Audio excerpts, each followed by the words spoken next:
आदरणीय व्यासपीठ व माझ्या मित्रमैत्रिणींनो, तुम्हा सर्वांना माझा नमस्कार।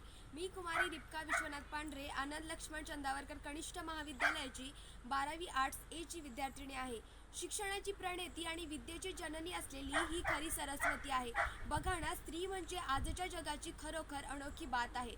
स्त्री या शब्दाबरोबरच प्रेम, वात्सल्य, स्नेह, ममता या भावना समोर येतात। त्याचबरोबर एक शक्तिसंपन्न स्त्री आपल्या समोर येऊन उभी राहते, कारण आजची स्त्री ही अबला राहिलेली नसून ती सबला झालेली आहे। आणि सबला स्त्री म्हणताच आपल्या सर्वांसमोर एक स्त्री येऊन उभी राहते, ती म्हणजे सावित्रीबाई फुले।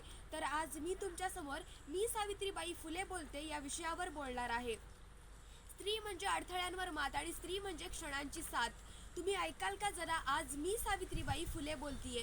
महाराष्ट्रातील एका मध्यमवर्गीय कुटुंबात सातारा जिल्ह्यातील नायगाव या गावी 3 जानेवारी 1831 रोजी माझा जन्म झाला। त्यावेळी मी काही शिक्षित नव्हते, पण मला शिकण्याची खूप आवड होती।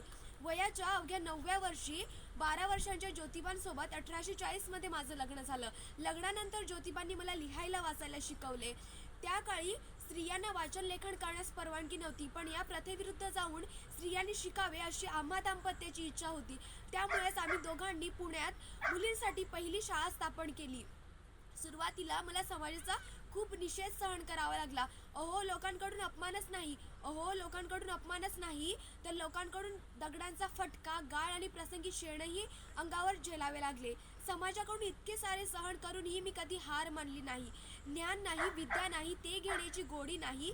ज्ञान नाही, विद्या नाही, ते घेण्याची गोडी नाही। बुद्धी असूनही चालत नाही तयास, मानव म्हणावे का। स्त्री शिक्षणासारखीच विधवांची परिस्थिती खूप हालाकीची होती। त्यावेळी आमचे तिकडे लक्ष जाऊन आम्ही विधवांसाठी विधवा पुनर्विवाह सुरू करून 1854 मध्ये त्यांच्यासाठी आश्रम काढले।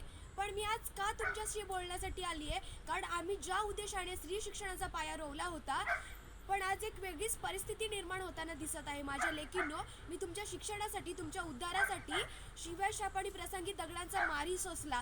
त्याचीच परतफेड म्हणून मी आज असले दृश्य बघतेय का। माय माऊलींनो, लेकी मुलींनो, तुम्ही शिकलात, सवरलात, पण नको तेवढा अन्याय झाला। आजही अनेक ठिकाणी स्त्रीभ्रूण हत्येविषयी कलंकित गोष्टी ऐकायला मिळत आहेत। मुलगी शिकून काय करेल, तिला तर चूल आणि मुलंच सांभाळायचे आहे ना। अशा अनेक रूढीवादी प्रथा, परंपरा आजही अस्तित्वात आहेत। लग्नाआधी एकत्र राहणे, घटस्फोट, दुसरे लग्न, या सगळ्या गोष्टी तुम्ही इतक्या सहजपणे करता। जाऊ दे, कुऱ्हाडीचा दांडा गोतास काळा। आजही गर्भातल्या सावित्रीचा गळा गर्भातच घोटला जातोय। यासाठीच का मी स्त्री शिक्षणाचा अट्टहास धरला होता। मला वाटले आपल्या स्त्रीला शिक्षित केले तर ती सबला होईल आणि या स्त्रीभ्रूण हत्येविरुद्ध तुम्ही खंबीरपणे उभे राहाल, पण मला काय माहित, तुम्ही सबलाऐवजी अबलाच व्हाल। म्हणून मला आता वाटते की मी येऊन तुम्हाला शिकवावेच लागेल।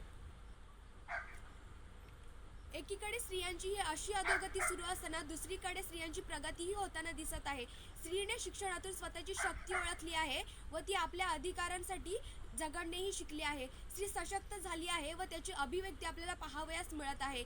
लग्नाआधी शिक्षण घेऊन ती आत्मनिर्भर बनत आहे। स्त्रीला कायद्यानेही संपत्तीत अधिकार मिळाले आहेतच, पण आता भाऊ वडीलही तिला सहकार्य करीत आहेतच। मुलींच्या आत्मविश्वासात आता वृद्धी होऊन त्या लहान लहान शहरातून मोठ्या शहरात शिक्षण आणि नोकरीसाठी घराबाहेर पडताना दिसत आहेत। तसेच बाहेर विदेशातही त्या जाऊ लागल्या आहेत। स्त्रियांना आता अभिव्यक्ती स्वातंत्र्य असल्यामुळे त्या अन्यायाला तडाही पोहोचवू लागल्या आहेत। त्यामुळे स्त्रियांची ही अशी प्रगती बघून मन खूप उल्हासून जाते। स्त्री ही अशी अभिव्यक्ती आहे जी स्वतःसाठी, स्वतःच्या क्षणिक सुखासाठी जगत नसून इतरांसाठी आपले जीवन जगत असते। ती कधी कठोर तर कधी प्रेमळ असते, पण काही लोक तिला कमी लेखतात, पण त्यांना हे माहीत नसते की तिच्यामुळेच ते हे आज जग पाहू शकलेले आहेत। म्हणून स्त्री ही स्त्री असते, स्त्री ही स्त्री असते। धन्यवाद।